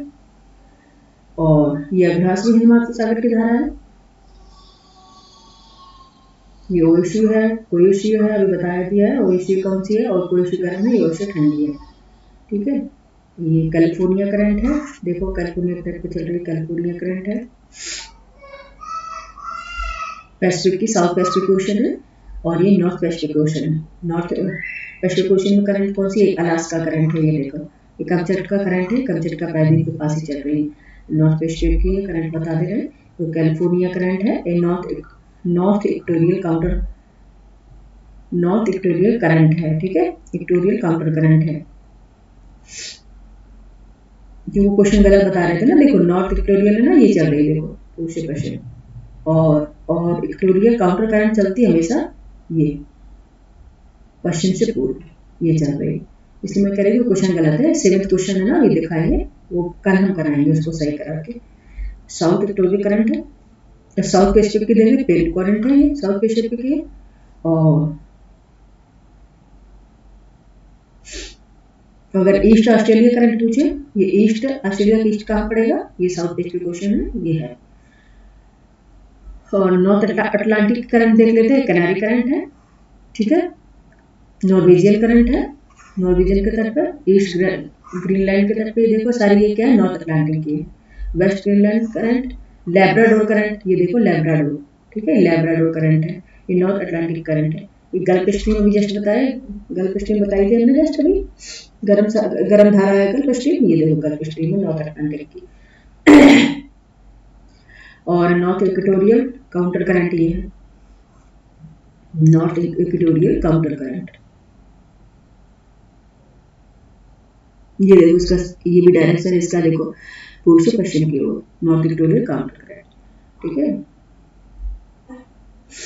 ये है गिनी करंट है, ठीक है, गिनी के तट पे। ये साउथ इक्वेटोरियल काउंटर करंट है, ठीक है। ये बेंगुला करंट है, ठीक है, बेंगुला करंट है। ये नॉर्थ अटलांटिक की है, ये साउथ अटलांटिक है, अटलांटिक महासागर की धारा है बेंगुला करंट, ठीक है। ब्राजील करंट है, ठीक है, ये ब्राजील करंट। मैपिंग अच्छे से कर लो तो कुछ भी क्वेश्चन छूटता नहीं है, क्योंकि हमें मैप से पता ही चल जाएगा। आप मैप देखेंगे, अगर ब्राजील करंट पूछेंगे तो आप ये पता आपको कि ब्राजील कहाँ पड़ता है, ये आप सोचोगे तो ब्राजील कहाँ पड़ रहा है, साउथ अमेरिका के जस्ट ईस्ट में, ठीक है। तो आप ये फिर दूसरा ये सोचोगे ईस्ट में कौन सा ओशियन पड़ेगा, तो अटलांटिक, आंसर आपका निकल आएगा अटलांटिक महासागर की, ठीक है। ये फॉकलैंड करंट है, ये फॉकलैंड करंट है, ठीक है। एक बार हम ट्रिक भी बता के आपको बता देंगे। अभी एक्चुअली तबीयत ठीक नहीं चल रही है ना, इसलिए तो थोड़ा काम कम कर पा रहे हैं वर्क क्योंकि वैसे ही ऑलरेडी बहुत वर्क है। ये फॉकलैंड करंट है, ये साउथ अटलांटिक ओशन की करंट है, ठीक है। ये आपको सारा बता दिया। अब बाकी सैलिनिटी पे चलेंगे। ये बता रही है क्वेश्चन है ना 7th, ये मिस्टेक लग रहा है क्वेश्चन में, ठीक है। ये हम करेक्ट करके बच्चे करेक्ट करके ये क्वेश्चन हम अल्टरनेट लेते हैं ना, तो परसों हम ये क्वेश्चन को बताएंगे, ठीक है। क्योंकि ये क्वेश्चन ये मुझे गलत लग रहा है, इतने देर तक उलझे रहना है क्वेश्चन में, क्योंकि एक्सप्लेनेशन हम सही बता रहे थे लेकिन क्वेश्चन ही गलत है, ठीक है। तो ये हम सेकंड क्वेश्चन परसों करा देंगे, ठीक है। इसका क्या हो गया, अब दिखा दिया। गल्फ स्ट्रीम गर्म धारा है और पश्चिमी वायु प्रवाह ये पूरब के चरण में धीमी धारा है, पश्चिमी वायु प्रवाह, ठीक है, ईस्ट विंड ड्रिफ्ट है, ठीक है। और पेरू धारा है प्रशांत महासागर में, और पश्चिमी ऑस्ट्रेलिया धारा चलती है हिंद महासागर में, ठीक है। आंसर हो गया 4213 ए इसका, ठीक है। अब चलते हैं सैलिनिटी पे। अब क्वेश्चन आएंगे, ओशन करंट्स के क्वेश्चन खत्म हुए, जस्ट स्टार्ट करते हैं सैलिनिटी। ये सारे दिखाई दिए हमने आप लोगों को, ओशन की महासागरीय धाराएं, ठीक है। और देख ले एक बार आप लोगों को और करके बता देंगे, इसकी सारी ट्रिक्स बना के परसों सारी ट्रिक्स बना के बता देंगे इसकी, ठीक है आप लोगों को। फिर आप लोगों को और कहीं पढ़ने की जरूरत नहीं पड़ेगी, ठीक है। देख लेते हैं लवणता, सैलिनिटी किसे बोलते हैं, तो ये पहले समझ लेते हैं आप लोग। सैलिनिटी क्या है, सागरीय जल के भार एवं उसमें घुले हुए पदार्थों के भार के अनुपात को सागरीय लवणता कहते हैं। 1 किलोग्राम सागरीय जल में घुले हुए ठोस पदार्थों की कुल मात्रा को भी लवणता कहते हैं, ठीक है। 1 किलोग्राम जल में अगर कितना उसमें मिनरल्स खनिज वगैरह मिले हुए हैं, मतलब कितनी उसमें लवणता मिली हुई है, उसे हम सागरीय लवणता कहते हैं। क्वेश्चन नंबर कितना है ये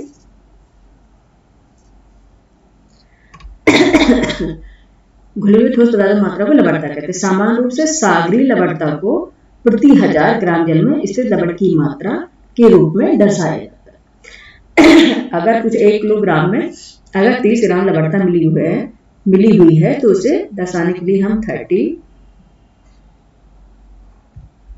प्रति ग्राम प्रति 1000, ठीक है, प्रति 1000 इस तरह से लवणता दर्शाएंगे ग्राम में। 1 मिनट,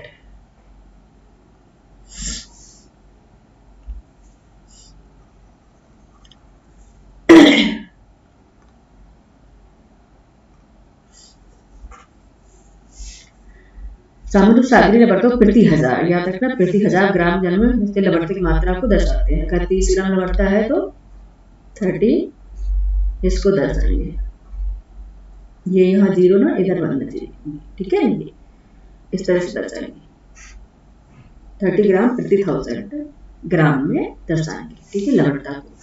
सागरीय जल के भार उसमें घुले हुए पदार्थों के भार के अनुपात को सागरीय लवणता कहते हैं। 1 किलोग्राम सागरीय जल में घुले हुए ठोस पदार्थों की कुल मात्रा को भी लवणता कहते हैं। सामान्य रूप से सागरीय लवणता को प्रति 1000 ग्राम जल में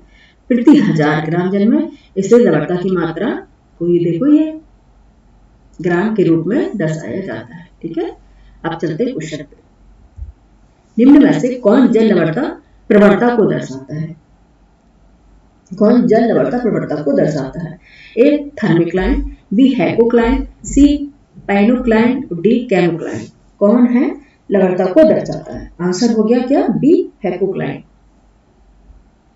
आंसर हो गया बी हैपोक्लाइन, ठीक है। महासागर का वह क्षेत्र जहां गहराई के साथ साथ लवणता तीव्र गति से बढ़ती है हाइपोक्लाइन कहलाता है। ठीक है, अगर लवणता की वृद्धि हो रही है, प्रवणता मीन्स बढ़ना, अगर जैसे बोलते प्रवीण, इस तरह से प्रवणता में बढ़ना। ठीक है, अगर महासागर में क्षेत्र जहां गहराई के साथ साथ लवणता तीव्र गति से बढ़े तो उसे क्या बोलते हैं, हाइपोक्लाइन, लवणता बढ़ना। ठीक है, कौन सी लवणता प्रवणता को दर्शाता है, आंसर हो गया हाइपोक्लाइन। ठीक है, नेक्स्ट क्वेश्चन पे चलते हैं। सागरी लवणता का मुख्य स्रोत है, मुख्य स्रोत से क्या होगा सागरी लवणता, ए नदियां, बी भूमि लैंड, सी पवन विंड एंड डी ज्वालामुखी से निस्सृत राख, जो ज्वालामुखी से राख निकलती है ना वो। तो बताइए सागरी जल लवणता का मुख्य वॉल्केनिक्स, ये ज्वालामुखी वॉल्केनो। ठीक है, उससे जो वॉल्केनो मतलब उसका जब उद्गार होता है ना ज्वालामुखी का, तब उससे जो राख निकलती है, क्या वो स्रोत है क्या सागरी लवणता, ये पूछा गया। आंसर क्या होगा, आंसर क्या होगा, आंसर मोस्टली लोग नदियां लगा देते बच्चे, पर नदियां इसका आंसर नहीं होगा। आंसर क्या होगा, भूमि लैंड। वो कैसे आवा है, इसमें देख लेते हैं कैसे। सागरी लवणता का मुख्य स्रोत भूमि है, क्यों, जबकि नदियां लवणता को सागर तक पहुंचाने वाले कारकों में प्रमुख है। लवणता को पहुंचाने को जब ये भूमि प्रमुख है, लेकिन अब भूमि से सागरों में लवणता का जो प्रवाह करती हैं वहां तक मीडियम जो माध्यम बनती है वो नदियां, नदियां माध्यम, ये माध्यम का काम करती है। ठीक है, ये कारक है। ठीक है, भूमि तक पहुंचाने, भूमि से सागर तक पहुंचाने का काम करती है। ठीक है, नदियां, आंसर बी है।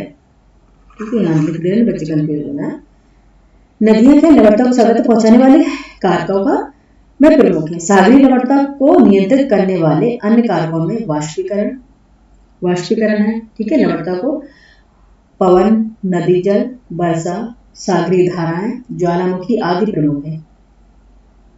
और महासागरों की लवणता 35 प्रति 1000 होती है। 35, इसको लिखते हैं ना ऐसे 35 लवणता। ठीक है, महासागरों की औसत लवणता कितनी है, 35 ग्राम प्रति 1000। ठीक है, 35 ग्राम प्रति 1000 इसकी लवणता होती है सागरों। ठीक है, सागरों की अगर लवणता कई बार पूछी गई है क्वेश्चन लिस्ट में बताया। ठीक है, सागरों में लवणता औसत। सैलिनिटी का क्वेश्चन है, उस पर जरूर आते हैं। सैलिनिटी का जो चैप्टर है बहुत इंपॉर्टेंट चैप्टर है, उससे क्वेश्चन जरूर आता है।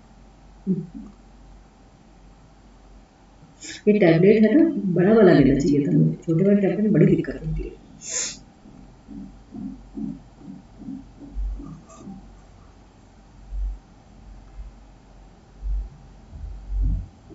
लवणता, ठीक है, सागरों की औसत लवणता। तो सागरों लवणता का मुख्य स्रोत है भूमि है। भूमि में जो रॉक्स होती, चट्टानें होती, उनको काट छाट करके नदियां ही तो सागरों तक ले जाती है ना, उनके जो उसमें लवणता जो खुली होती है ना, वो जो जाके सागरों में प्रवाहित कर देती है। इसलिए सागरों की लवणता का मुख्य स्रोत भूमि होगी। ठीक है, नेक्स्ट क्वेश्चन पे चलते हैं। नेक्स्ट क्वेश्चन है, सागरी जल की लवणता में किसका अधिकतम योगदान है। सागरी जल की लवणता में किसका अधिकतम योगदान है। कैल्शियम सल्फेट का क्वेश्चन आया हुआ है, सागरी जल की लवणता में किसका अधिकतम योगदान है। कैल्शियम सल्फेट का, मैग्नीशियम सल्फेट का, मैग्नीशियम सल्फेट, अच्छा मैग्नीशियम क्लोराइड का, और सी मैग्नीशियम सल्फेट का, और ऑप्शन डी सोडियम क्लोराइड का। ऑप्शन डी सोडियम क्लोराइड का। अत्यधिक योगदान सबसे ज्यादा सर्वाधिक मात्रा में कौन सबसे ज्यादा मिला होगा सागरी जल की लवणता में, सागर के जल में, बताइए कौन सा होगा, सोडियम क्लोराइड। आंसर होगा डी, आंसर होगा डी सोडियम क्लोराइड। ठीक है, अब इसमें बता दे रहे ना कि कौन सी और मिनरल्स, नमक मतलब सोडियम क्लोराइड का नमक, ठीक है, इसमें मिला होता है सागरी जल की लवणता में। देख लेते हैं। सबसे पहले आएगा सोडियम क्लोराइड।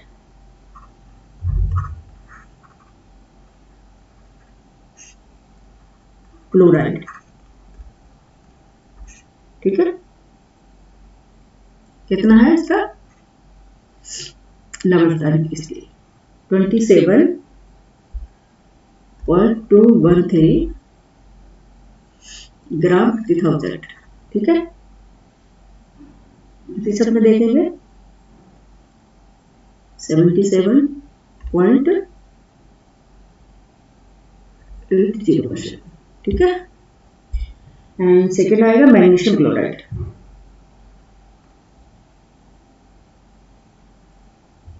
डिसेंडिंग ऑर्डर है ना ये, अब वही क्रम। मैग्नीशियम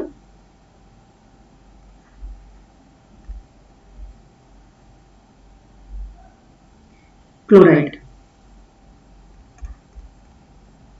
नम्रता 3.80 3 per 1000, परसेंटेज 10.9, ठीक है, ये परसेंटेज में है। एंड मैग्नीशियम सल्फेट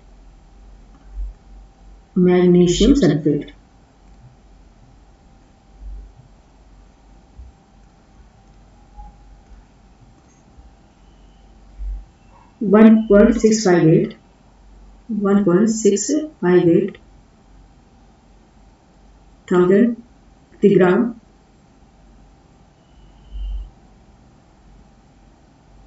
%3.6, ठीक है। मैं कैल्शियम सल्फेट मैग्नीशियम सल्फेट 1.658 और इसका परसेंटेज होगा 4.7%। सॉरी, यहाँ गलत लिख दी मैंने।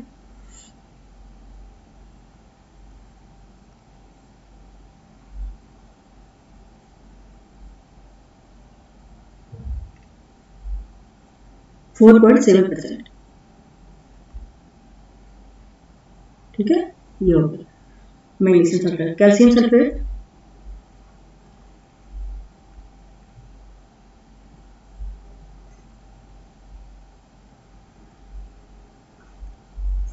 सल्फेट क्या होगा 1.260 ग्राम प्रति 1000 लवणता है इसकी, और 3.6% इसकी लवणता है, ठीक है। फिर देन है पोटेशियम सल्फेट।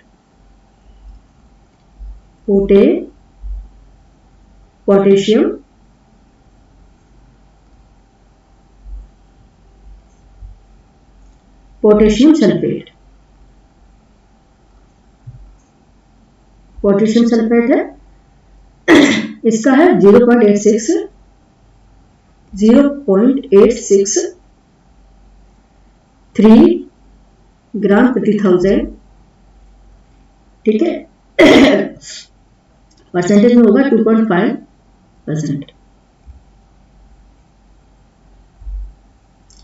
ठीक है। पोटेशियम सल्फेट देखिए, पोटेशियम है, ठीक है। नेक्स्ट होगा calcium carbonate. Calcium carbonate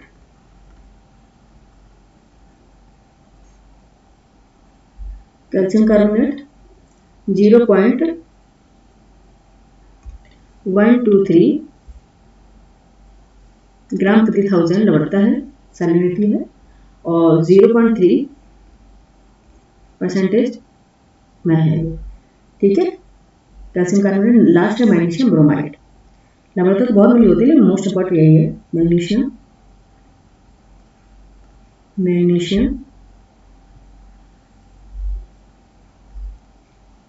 bromide,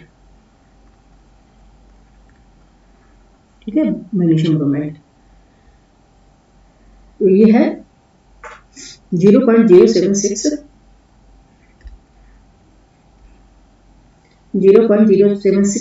ग्राम प्रति 1000 लवणता है, सैलिनिटी है, एंड 0.2% में है।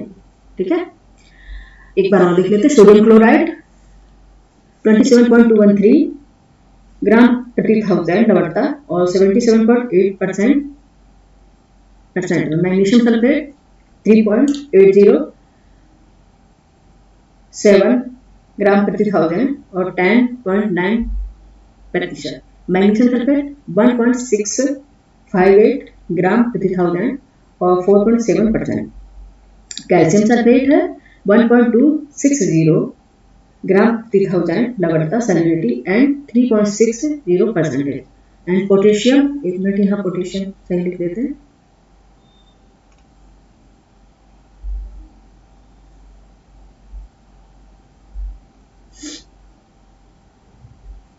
पोटेशियम सल्फेट, ठीक है, 0.863 ग्राम प्रति 1000 सैलिनिटी एंड 2.5% में इसका सैलिनिटी। और कैल्शियम कार्बोनेट 0.123 ग्राम प्रति 1000 एंड परसेंट 0.3%। ठीक है, और मैग्नीशियम ब्रोमाइड 0.076 ग्राम प्रति 1000 सैलिनिटी एंड परसेंटेज में 0.2%। ठीक है, ये पाया जाएगा। तो इसमें अगर आपसे अधिकतम पूछा गया था, यह क्या है, सोडियम क्लोराइड, ये पड़ेगा सोडियम क्लोराइड। ये सर्वाधिक मात्रा में योगदान करता है सार्क जल की लवणता में। ठीक है, सोडियम क्लोराइड। ठीक है, आंसर हो गया डी। नेक्स्ट क्वेश्चन पे, लवणता की सर्वाधिक मात्रा पाई जाती है। लवणता की सर्वाधिक मात्रा पाई जाती है कहाँ पे? बाल्टिक सागर में, श्याम सागर में, मृत सागर में डेड सी एंड लाल सागर रेड सी। बताइए इसमें पाई जाती है। बाल्टिक ओशियन, श्याम सागर, मृत सागर, लाल सागर, किसमें होगा? डेड सी में। अगर ये सारे दिए हैं ऑप्शन तो इसमें क्या होगा? मृत सागर में, डेड सी में। ये है डेड सी, ये डेड सी। ठीक है, लवणता तो सभी में है लेकिन सबसे ज्यादा मृत सागर में पाई जाती है। मृत सागर में लवणता कितनी है ये बता देते हैं। डेड सी में जो सैलिनिटी की मात्रा है 238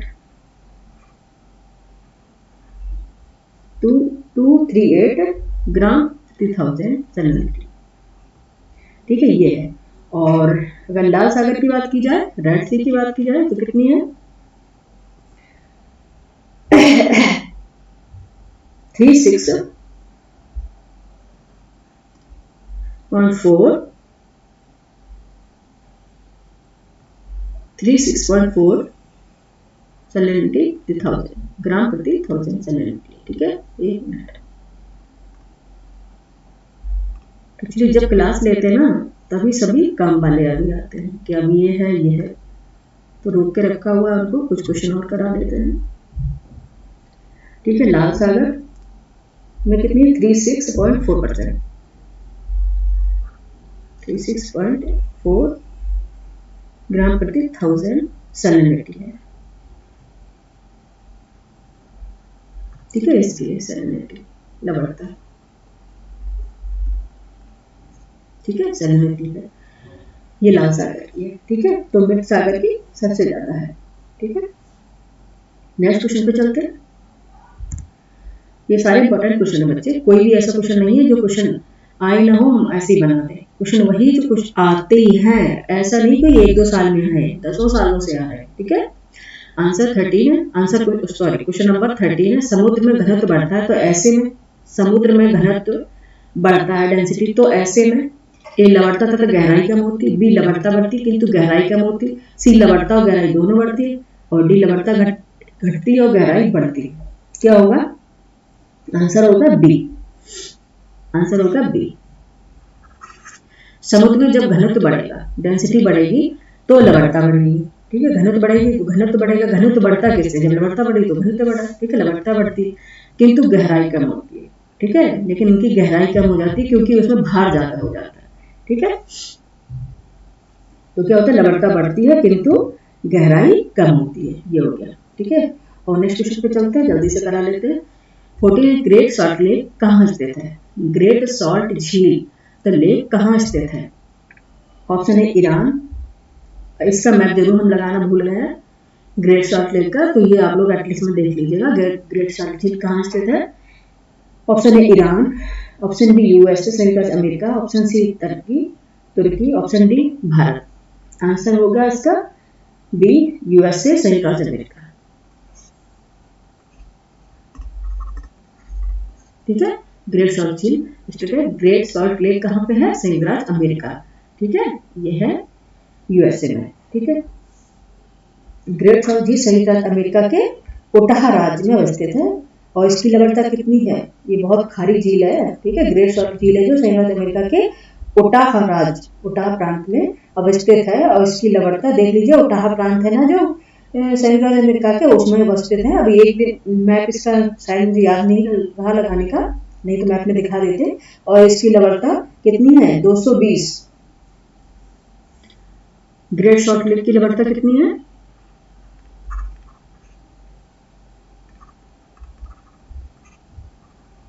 ग्रेट सॉल्ट झील की लवणता कितनी है? ये यूएसए में स्थित है ओटाहा प्रांत में और इसकी लवणता है 220। बहुत खारी है ना। 220 ग्राम प्रति 1000 सैलिनिटी है इसकी। ठीक है, ये इसकी सैलिनिटी है और ये यूएसए में स्थित है, याद रखिएगा। ठीक है, नेक्स्ट क्वेश्चन है और ये लास्ट क्वेश्चन है हमारा आज का। ठीक है, 15 क्वेश्चन ही कराते हैं, उसमें भी देखो कितना एक्सप्लेनेशन चला गया। ठीक है, तो 15 क्वेश्चन कराते हैं, लेकिन कोशिश करते हैं ज्यादा टाइम ना लें, लेकिन बच्चे उतना तो कराना ही पड़ेगा कि जिस क्वेश्चन का कराने का मोटो ही हो पाए कि हम ये क्वेश्चन क्यों करा रहे हैं। सिर्फ क्वेश्चन मतलब क्या रटाने से होता है क्या? बच्चे समझेंगे तो आप उससे रिलेटेड और भी क्वेश्चन बनेंगे तो आप कर पाएंगे ना। ठीक है, इसलिए इसका एक्सप्लेनेशन हम इतना करा देते हैं। ठीक है, क्वेश्चन जरूरी नहीं कि सेम वही क्वेश्चन रिपीट होगा, नहीं, वह क्वेश्चन सेम रिपीट नहीं होगा, लेकिन उसके आसपास जितने भी आयाम होंगे उससे बना के क्वेश्चन बन सकते हैं, इसलिए हम इतना एक्सप्लेनेशन कराते हैं। ठीक है, 15 है क्वेश्चन। लवणता की सर्वाधिक मात्रा जिसमें पाई जाती है वह है, सेम अभी क्वेश्चन बताया था, लेकिन इसमें ऑप्शन अलग अलग है, देख लीजिए। एक प्रशांत महासागर में, बी हिंद महासागर में, और सी भूमध्य सागर में, और डी मध्य सागर में। तो इनमें अगर प्रशांत महासागर की देखा जाए, हिंद महासागर की देखा जाए और भूमध्य सागर की देखा जाए, तो इनमें डेड सी में प्रशांत ocean, Hind ocean and Mediterranean Sea and Dead Sea, इनमें सबसे ज्यादा भी डेड सी की होती है। ठीक है, डेड सी लवणता हमेशा बंद सागर जो होते हैं उनमें ज्यादा होती है, क्योंकि बंद सागर में और जो सीसा उनसे मिल नहीं पाते और उनमें नदियों का भी जल कम मात्रा में प्रवाहित होता है। ठीक है, इसलिए हिंद महासागर में तो पता है आपको कितनी नदियां उसमें अपना जल प्रवाहित करती है। ठीक है, तो इसमें सैलिनिटी इतनी ज्यादा नहीं होगी, लेकिन डेड सी में ज्यादा है। भूमध्य सागर की भी सैलिनिटी, क्योंकि मेडिटेरियन सी भी एक बंद सागर है, चारों तरह से घिरा हुआ है, लेकिन इसमें काफी नदियां अपना जल प्रवाहित करती है, तो इसकी मध्य सागर से कम होगी। और प्रशांत महासागर है, इसकी लवणता भी क्योंकि बहुत बड़ा महासागर है और काफी सी से जो कनेक्ट होता है प्रशांत महासागर, तो जो रहेगा डेड सी। ठीक है, इसकी जो लवणता होगी ना सर्वाधिक होगी डेड सी की। ठीक है,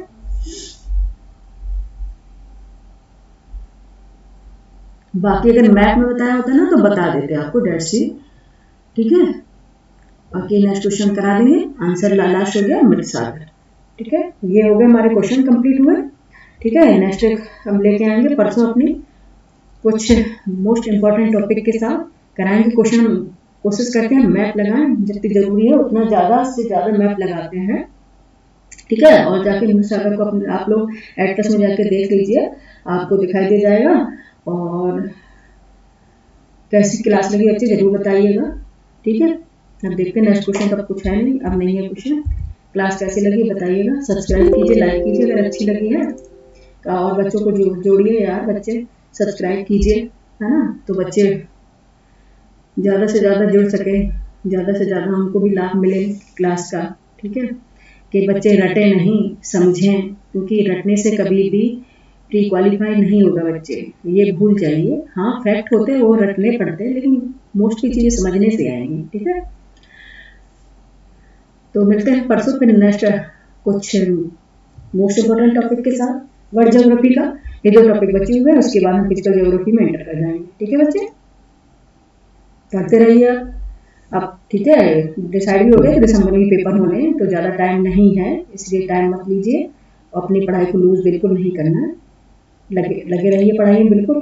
ठीक है, थैंक यू फॉर वॉचिंग।